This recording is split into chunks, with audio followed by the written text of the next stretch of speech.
샬롬 샬롬 샬롬 샬롬 샬롬. 하나님 사랑합니다. 여러분 주 안에서 사랑합니다. 오늘 히브리서 3장 12절에서 18절까지 함께 합독했습니다. 안식에 들어가기를 힘쓰라. 우리 12절까지 있는데 12절에서 18절을 중심으로 함께 은혜를 나누도록 합니다. 히브리서 기자는 3장에서 예수 그리스도의 우월성에 대한 세 번째 논증이죠. 3장이니까 예수 그리스도께서 모세보다 뛰어나심을 다루고 있습니다. 히브리서는 계속 중심이 예수 그리스도시죠. 모세는 선지자의 대표적인 인물로 유대민족에게 가장 영웅시되는 인물이기도 합니다.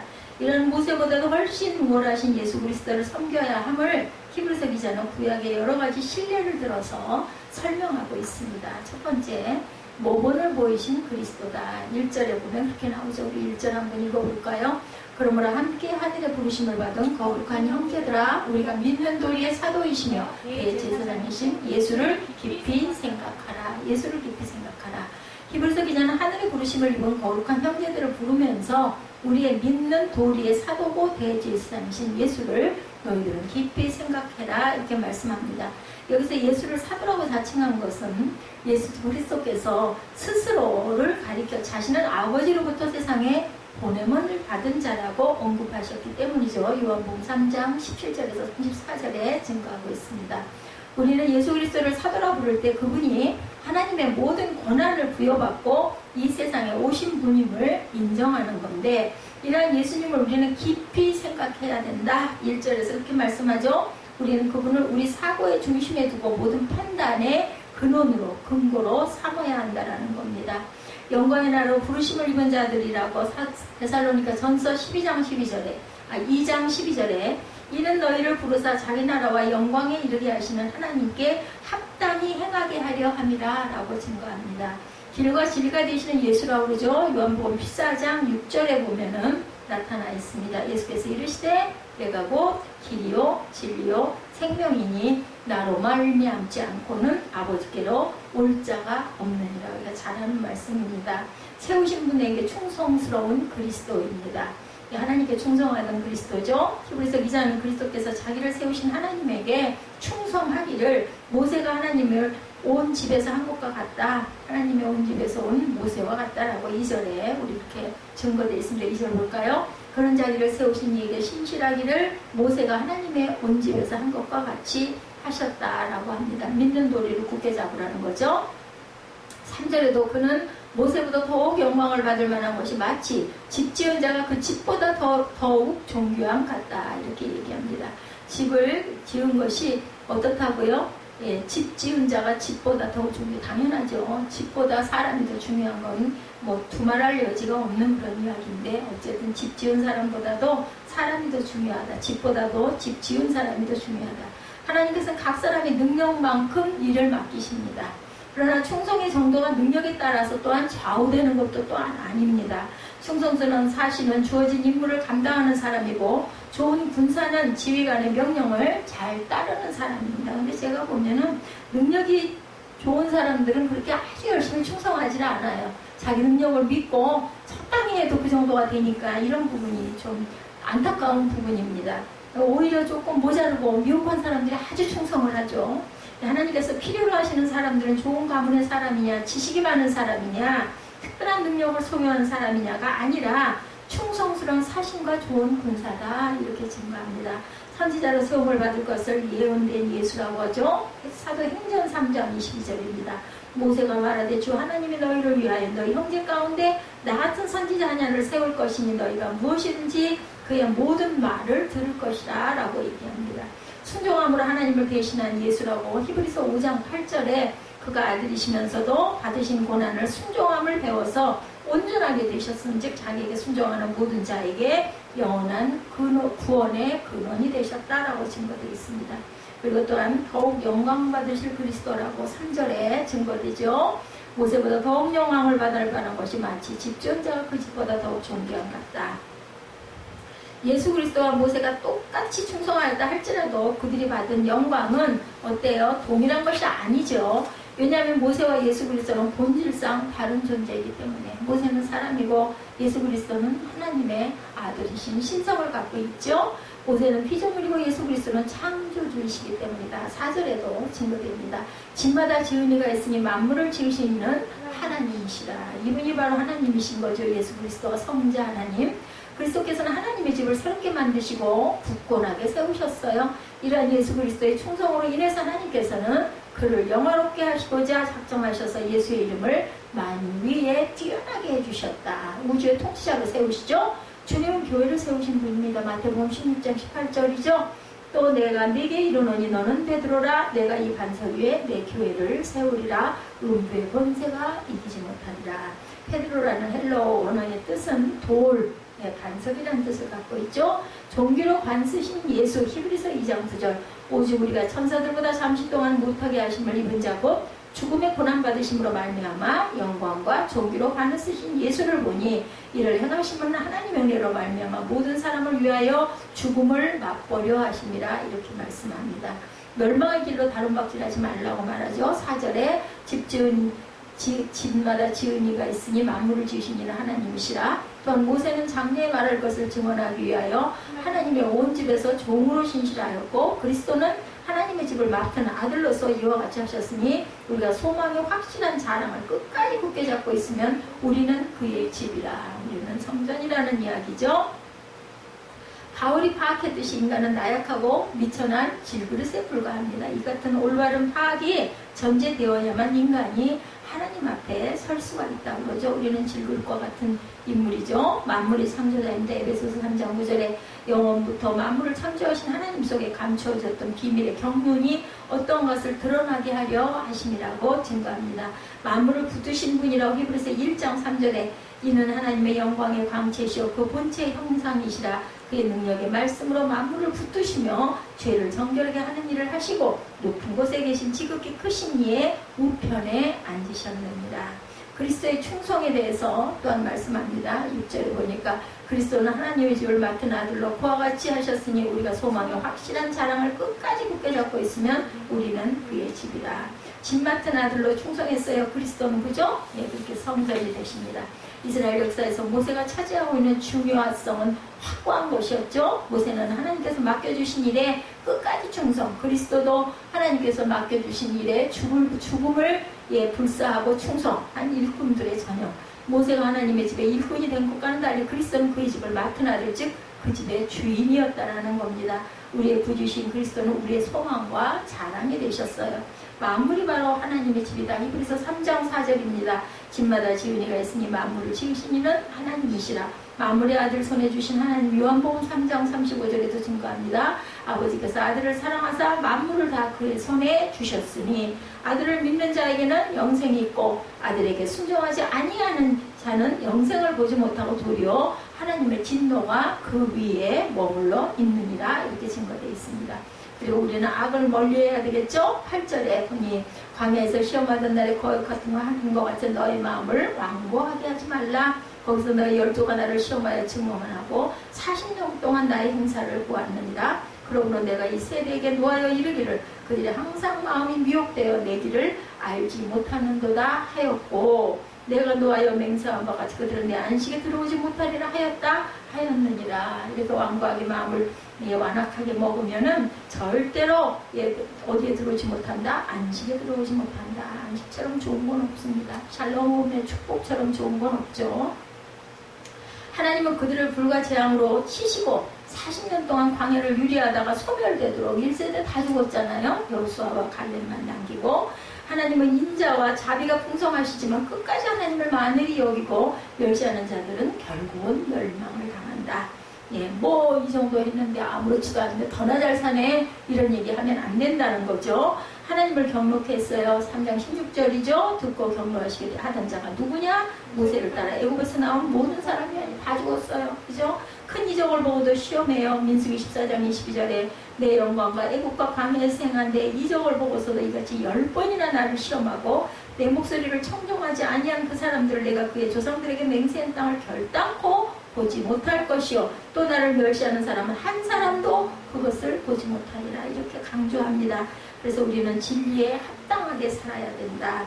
마음을 강팍하게 하지 말라고 8절에 아까 우리 읽었죠? 히브리서 기자는 매일 피차 권면하여 누구든지 죄의 유혹으로 강팍하게 됨을 면해라 이렇게 말씀합니다.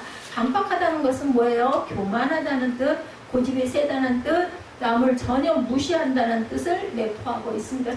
절대로 부드러워지지가 않은 강팍함. 죄는 속성상 쉽게 물러나지 않고 끈질기게 달려붙어가지고 아주 작은 틈이라도 내어주어서는 절대로 안 된다. 찰싹 거머리처럼 달라붙죠. 틈만 나면. 어떤 이유로든지 하나님께서 떨어져 나가는 것은 돌이킬 수가 없다. 미혹되어 하나님의 도를 모른다고 시편 95편 10절에 증거합니다.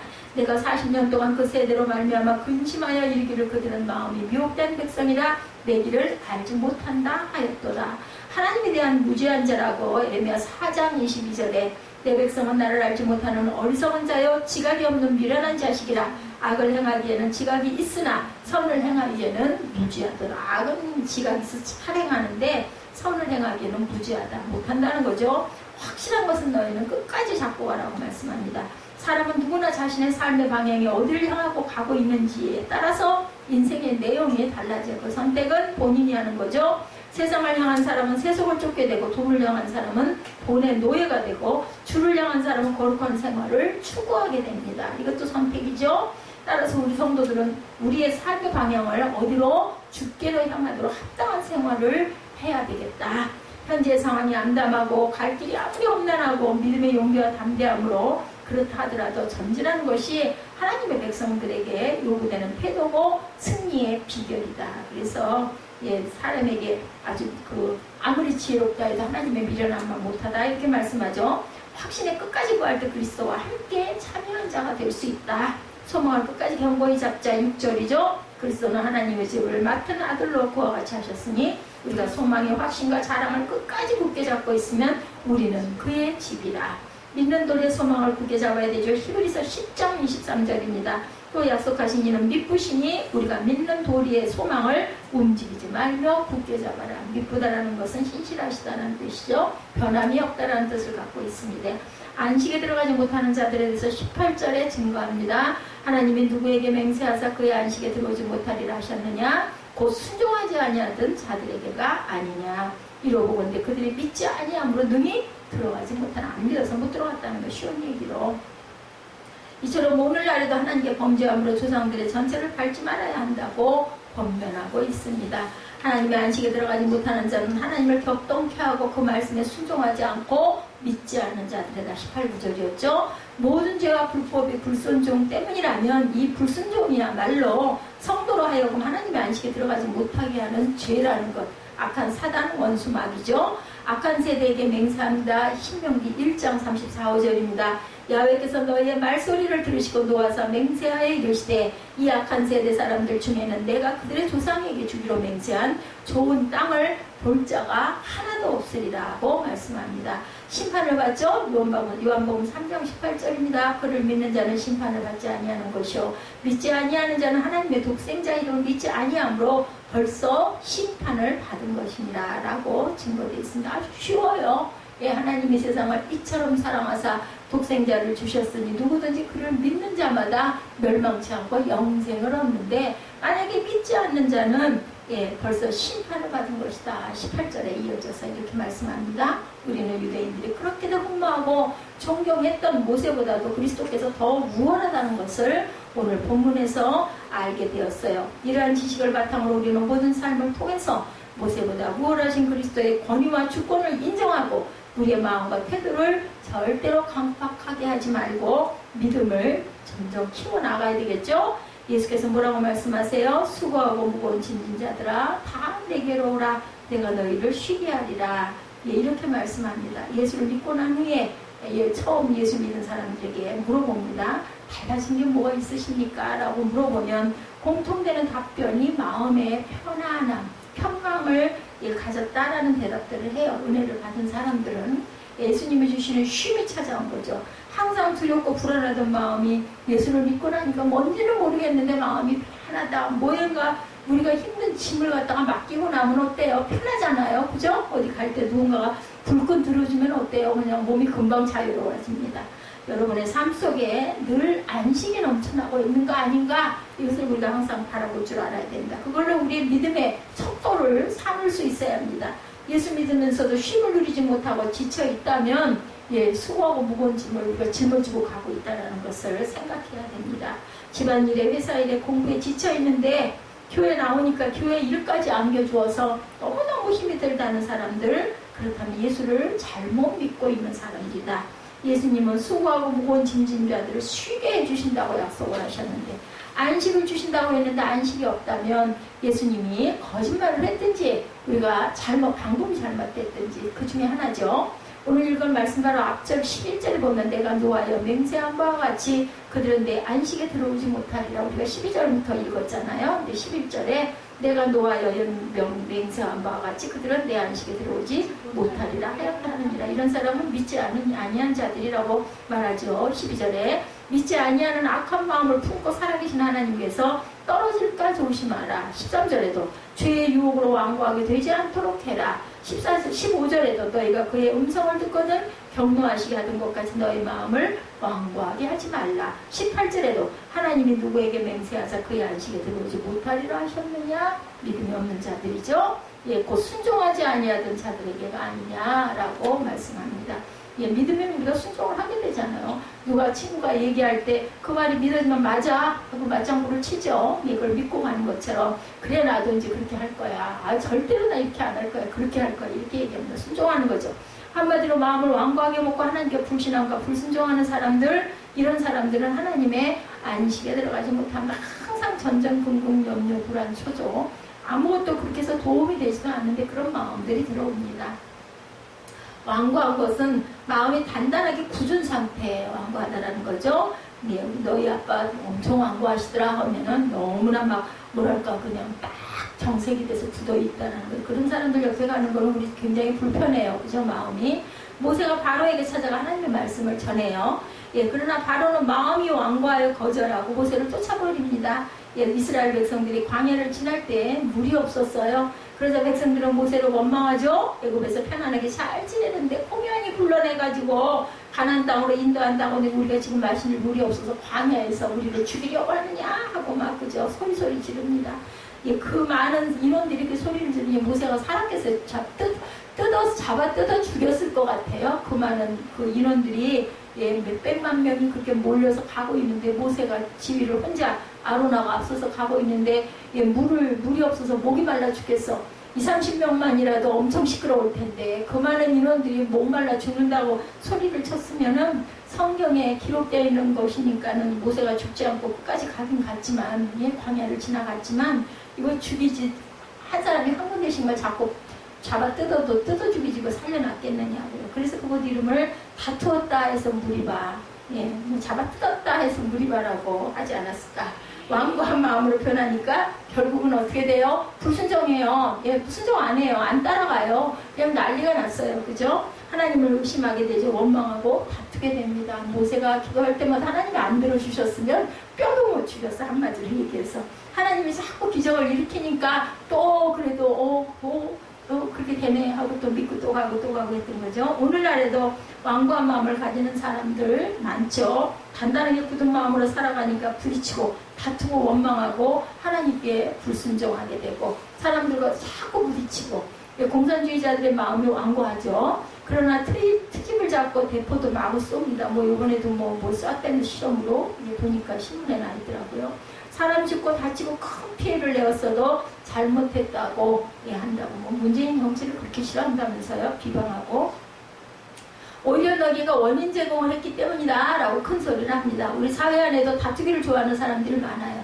무슨 일이든지 트집 꼬투리만 잡으면 어디 한 번 더 좀 당해봐라 이러고 별로고 있는 사람들이 너무나.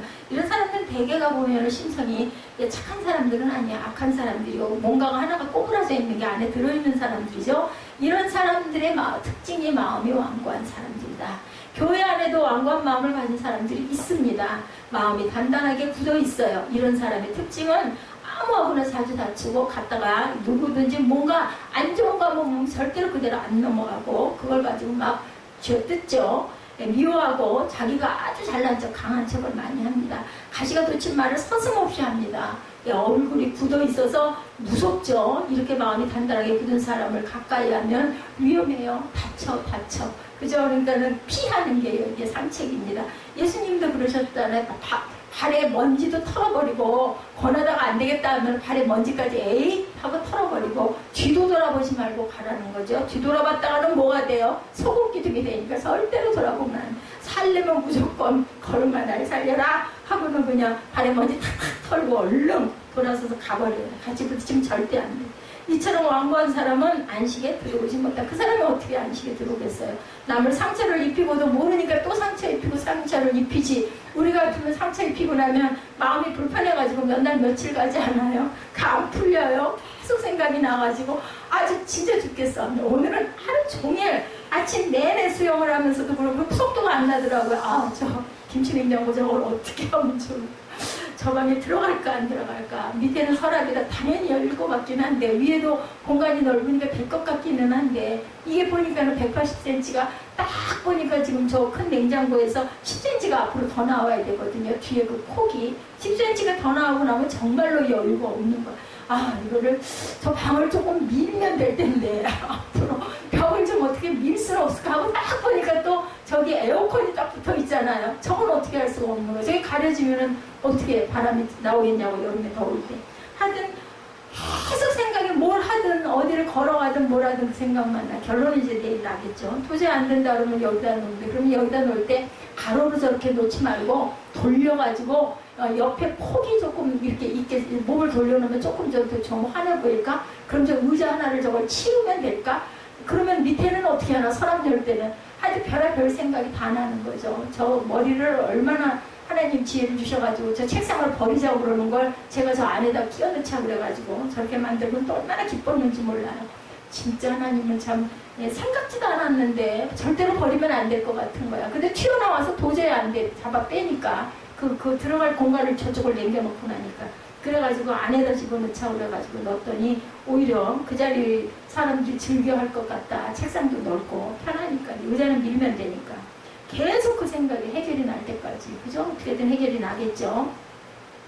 완전한 우주와 그 속에 하나님의 형상대로 지음을 받은 인간이 하나님과 함께 누릴 수 있는 안식. 그것은 어떤 사람들 항상 하나님께 모든 짐을 내려놓을 줄 알고 하나님께 맡기는 삶을 사는 사람들이라는 거예요. 예수께서 십자가에서 우리 죄를 위해서 피 흘리고 돌아가심으로 우리 창조 안식이 회복되는 길을 열어놓으셨어요. 우리가 주님의 구속적인 역사하심을 믿음으로 죄에 대한 안식이 하나님께로부터 다시 주어졌습니다. 전에는 죄책감과 죄의 권세에 눌려서 늘 무겁고 지치고 살 의욕도 버렸던 그러한 사람이 이제는 죄짐이 벗겨지고 자유와 기쁨 속에 새 생활을 하게 됐다. 전에는 종교적인 굴레에 매여서 율법적으로 살고 버림받지 않을 것 두려워서 억지로 살던 사람이 이제는 율법과 불안으로부터 자유함을 얻고 새 힘을 받아서 감격 속에 살아가게 됩니다. 이것이 은혜 받은 사람의 모습이죠. 이것이 하나님께서 예수 그리스도를 통해 믿는 모든 사람에게 주시는 놀라운 선물. 돈으로도 세상에 줄 수 없는 그러한 그 안식과 평안이죠. 여러분, 창조의 안식에 이미 우리는 들어가 있다라고 믿고 그 안식을 만끽하게 누리시기 바랍니다. 하나님이 주신 안식의 선물을 받아서 누리기만 하면 돼요. 그걸 왜 받아서 머리에다 이고 있냐고요. 내려서 누려야죠. 그죠? 가나안 안식이 있어요. 또한 애국 포로 그 당시에 이스라엘은 6월절에 어린 양의 피를 통해서 장자가 죽는 죽음의 재난에서부터 안식을 얻죠. 또한 광야를 지나서 약속하고 땅 가나안에 들어가 정복하여 거주하는 안식을 또 얻었어요. 이제껏 노예 생활을 하다가 자유를 얻게 되니까 얼마나 좋을까요? 그죠? 40년이나 집도 없이 사막에서 유람하다가 이제는 자기의 집을 짓고 농사를 짓고 살 수 있는 그 안식, 그거 얻었을 때 얼마나 기뻤을까? 그렇죠? 여호수아가 이스라엘 백성을 이끌고 요단강을 건너서 가나안 땅에 들어갔을 때 한순간에 안식을 얻은 게 아니었어요. 내용을 보면. 그죠? 전쟁을 통해서 그 땅에 거하는 가나안 족속과 브리스 족속, 헷 족속, 여부스 족속, 아모리 족속 이런 사람들을 몰아내고 그 땅을 차지하고 나서 안식을 누리게 됐어요. 굉장한 노력과 그저 어려운 고난과 환난을 다 겪어야 되는 거예요. 저는 땅을 이렇게 분배해 준다고 그래가지고 어이구 이건 내 땅 이렇게 우리 어렸을 때 땅 따먹기처럼 이런 줄 알았더니 그게 아니더라는 거죠. 성경은 가나안 안식을 천국에 대한 상징으로 설명을 하고 있습니다. 영광의 안식이 있어요. 세 번째, 가나안의 안식이 있고, 그리고 영광의 안식이다. 첫째는 창조의 안식이죠. 하나님께서 세상을 우주를 지으심으로부터 우리가 안식을 하게 됐다. 그죠? 그리고 가나안 땅에 들어가는 안식. 세 번째는 영광의 안식으로 인해서 우리가 영광을 누리죠. 예수께서 재림하시는 날 우리는 영원한 안식에, 완전한 안식에 들어갑니다. 이것은 그리스도인의 궁극적인 소망이고, 바울은 3층 천국까지만을 보았다, 이렇게 나타나 있습니다. 그래서 그는 속히 육체를 벗고 주님께 가고 싶어 했어요. 저와 여러분도 천국 맛을 조금만 보면 빨리 천국 가고 싶다. 왜냐하면 세상은 어쩔 수 없이 어떤 사람이나 고통이 없는 곳은 없어요. 아무리 배운 사람도, 돈이 많은 사람도, 훌륭한 사람도, 이름난 사람도, 뭐 유명한 탤런트도, 누구도 전부 다 그 고난을 겪어가고 있습니다. 우리는 모두 이 땅의 모든 수고를 쉬고 영원한 안식에 들어갈 수 있는 것, 우리 천국이죠. 질병도 끝나고, 가난도 끝나고, 갈등도 끝나고, 눈물도 끝나고, 오직 영광스러운 주님의 영광에 우리도 함께 참여하는 자가 된다. 이 땅이 아무리 좋아지고 아무리 화려한 집에서 좋은 것을 누리고 산다 할지라도 절대로 천국과는 비교할 수가 없는, 땅에 있는 한은 고난의 연속입니다. 주님 안에서 사랑하는 사람들에게 성경은 영광스러운 영원한 안식을 약속하셨어요. 어떤 자에게? 믿는 자에게, 순종하는 자에게. 그 안식을 소망하며 사는 저와 여러분들이 되시기를 주님의 이름으로 축복합니다. 안식은 그리스도인의 행복의 절정이고 축복의 끝입니다. 그렇기 때문에 어거스틴은 주님 안에서 내가 안식하기까지는 내게 참 평안이 없었다, 이렇게 고백했어요. 창조의 안식, 가나안의 안식, 영광의 안식을 회복시켜 주시려고 예수께서 완성하셨어요. 그리고 그것을 우리에게 값없이 뭘로? 선물로. 무슨 값으로? 피값으로, 생명값으로 주셨습니다. 정말 귀중하죠. 정말 대단히 귀하죠. 근데 사람들은 그냥 에이 뭐 그거 이제 헌신짝 취급을 합니다. 문제예요. 그게 바로 성경은 완고한 마음을 품은 사람은 안식에 들어갈 수가 없다고 그러죠. 완고한 마음으로 다투기를 잘하면 마음에 평안도 사라지고 기쁨도 사라진다. 마음이 뭐가 돼요? 지옥밭이 돼요. 돌밭이 돼요. 가시밭길이 돼요. 이스라엘 백성이 완고한 마음으로 모세와 다투고 하나님 앞에 불신앙을 드러냈을 때 하나님이 주시려던 가나안 안식은 그만 사라져버립니다. 그들의 완고한 마음 때문에 본인이 들어가지 못하면 물론이고 40년이라는 긴 시간을 낭비하고 고생하고 방황하고 돌다가 결국은 여호수아와 갈렙 외의 모든 1세대들은 다 죽고 2세대만 들어갑니다. 완고한 마음으로 충만하면 주님의 은혜는 멀어질 수밖에 없어요. 뭐 은혜 떨어진다 이런 말 많이 하죠. 예. 완고한 마음으로 문을 닫고 있으면 천사의 말을 해도 절대 은혜를 받지 못합니다. 다른 사람들 다 은혜가 받아도 혼자만 받지는 못해요. 얼마나 억울해요. 실컷 똑같이 나와가지고 시간 들여, 몸 들여, 그죠? 예, 뭐 물질 들여 그렇게 섬기고 나서 그 천국에 못 들어가는 거 얼마나 억울할 것 같아, 분할 것 같아, 원통할 것 같아. 소리 아무리 질러봐야 소용이 없다는 거죠. 그래서 사단은 우리가 완고한 마음을 품고 살게 하려고 부지런히 일한다라는 거. 우리의 마음이 완고해지게 해서 불행하게 만든다. 내 마음이 딱딱해지고 여유가 없어지고 강팍해지고 누군가 자꾸 미워지고 네가 득득 깔리고 하면 사탄이 들어왔구나. 뭐 해야 돼? 사탄아 물러가라 해야 할 줄로 믿습니다. 그럼 왜 사람들이 마음이 완고해질까? 12절에 믿지 아니하는 악한 마음을 품고 있기 때문이다. 독을 품었다라는 거죠. 13절에 죄의 유혹에 빠졌다. 18절에는 이스라엘 백성들처럼 불순종하다 보면 마음이 자꾸 간단하게 굳어졌다라고 합니다. 제가 아까 이걸 팔고 싶은 거를 그냥 참았더니 결국은 또 밥을 달라고 하네요. 어떤 목사님이 말씀하셔요. 마음이 많이 이 목사님이 상해 있는 사건을 겪었다고 합니다. 후배가 나를 너무나 우습게 생각하고 함부로 대하고 있어서 그래서 나는 너무너무 마음이 슬프고 그리고 마음이 상했다라고 얘기를 하시더라는 거죠. 이게 꼭 그 마음이 올 때 이거를 실행을 해야 하는데 그냥 안 하면 이렇게 네, 그래서 그것은 아마 오해일 겁니다. 옆에 계신 목사님이 이렇게 위로를 했다고 그래요. 너그러운 마음으로 용서해주고 마음을 풀어라. 그래야 당신 마음이 편합니다. 하고 옆에 있는 같은 동기 목사님이 그렇게 위로를 해줬다고 합니다.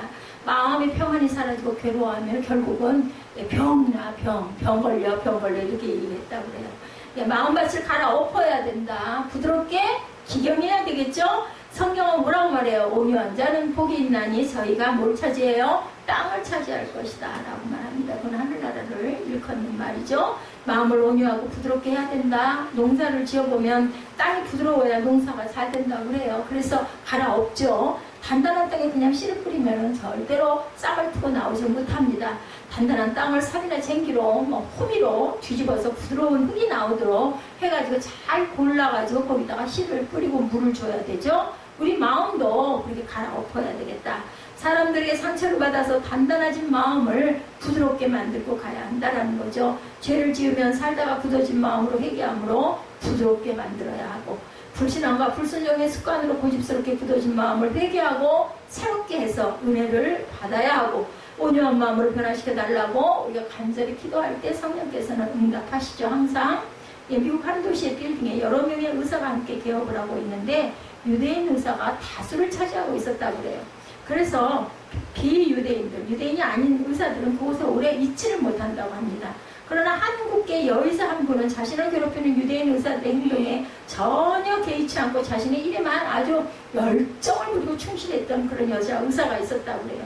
이 병은 항상 환자들이 넘쳐났다고 합니다.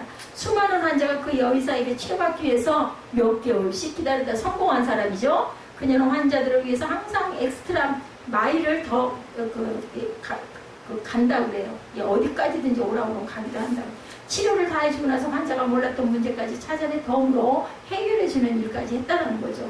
이런 좋은 의사의 소문은 금방 퍼져서 환자가 많아졌다는 겁니다. 이 여의사는 유대인 의사들에 대해서 전혀 불평하지 않았다고 그래요. 그분들은 예수님 고향 사람들이잖아요. 성공하는 사람들은 불평이 적습니다. 온유한 사람이 땅을 기업으로 받습니다. 우리는 말이든 생활이든 이렇게 온유해야 된다. 부드러워야 된다. 하나님은 곡식도 부드러운 땅이 좋은 열매를 맺게 하신다. 사람도 부드러운 마음의 옥토와 같아서 하늘과 땅의 복을 받고, 아브라함이 그렇게 온유했다고 그러죠. 이삭이 우물 파다가 블레셋 사람들이 와가지고 그 우물 뺏으면 또 옆으로 가가지고 또 파고, 또 뺏으면 바보같이 또 주고 또 가서 또 파고, 이렇게 해서 파는 데마다 우물이 나왔는데 성경에 보니까 그 아버지가 파서 메꿨던 그곳이었다. 아들이니까 아버지가 어디다 어떻게 팠는지를 아니까 거기마다 찾아다니면서 판 거예요. 성경을 자세히 안 읽는 사람은 야, 이삭이 진짜 그 복이 많구나 라고 생각을 하는데, 저는 그 부분을 읽으면서 아, 이게 순종이다. 바로 아버지가 하던 거를 그대로 보고 열심히 그걸 따라다니니까 이렇게 축복이 따라다니는구나. 그래서 옛말에 그런 말 있죠. 어른 말 잘 들으면 자다가도 떠오르다 먹는다고 합니다. 너무나 답답해서 제가 제 아들한테 그 얘기해도 믿음도 안 해요. 그 무슨 마음이 돼서? 판단한 마음이 돼서 갈아엎어야 되겠죠? 아브라함이 장성한 이삭을 나무에 올려놓고 죽이려고 해도 엄청 온유했어요. 거기에 반항했다 이런 말이 없습니다. 요셉이 또한 온유하죠. 다윗이 온유했습니다. 죽이려고 10년 동안이나 사울이 쫓아다녀도 절대로 그것은 아버지가 하실 일입니다. 그러고는 절대로 죽이질 않았어요. 솔로몬이 온유했죠. 다 온유한 사람들이 하나님 앞에 큰 일들을 하고 복을 받은 사람이다. 저 여러분도 하나님 앞에 온유한 자가 되도록 우리가 기도해야 되고 예수님의 성품을 닮아가야 할 줄로 믿습니다.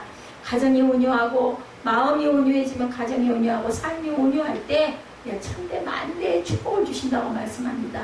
온유한 남편, 온유한 아내, 온유한 자녀가 되어야 되겠죠. 그리고 온유한 하나님의 자녀들이 또한 되어야 합니다. 행복을 논하기 전에 자기 자신의 성격을 돌아볼 줄 알아야 되겠다. 온유하면 주님이 기업으로 땅을 주신다고 그랬어요. 총칼을 가지고 땅을 빼앗는다는 말이 아니고 유업으로 받을 것이다 라는 거죠. 유산을 받는 것. 싸울 필요도 없고 빼앗을 필요도 없습니다. 가만히 있으면 그 축복이 나한테 임한다라는 거죠. 또 나뿐만이 아니라 내가 가는 곳마다 축복이 내 자신이 복이 된다고 창세기에 말씀합니다. 온유한 자가 받는 것은 남의 것을 훔쳐내는 것이 아니고 가만히 있으면 하나님이 부어주셔서 내 자체가 복덩어리가 된다. 온유하면 처음에는 손해보는 일들이 굉장히 많습니다. 누구처럼? 이삭처럼. 아니 누구처럼? 맞죠. 이삭이 우물을 많이 팠죠. 지는 것 같아요. 바보 같아요. 맨날 지고 맨날 쫓겨다니는 것 같아요. 그런데 결국에는 땅을 얻을 것이다. 하나님의 천국이 내 마음밭에 임한다라는 거죠. 5년 안에 좋은 남편을 땅에서 유업으로 얻습니다. 온유한 남편은 좋은 아내를 땅에서 기업으로 얻습니다. 온유한 부모는 좋은 자녀를 또한 유업으로 얻습니다.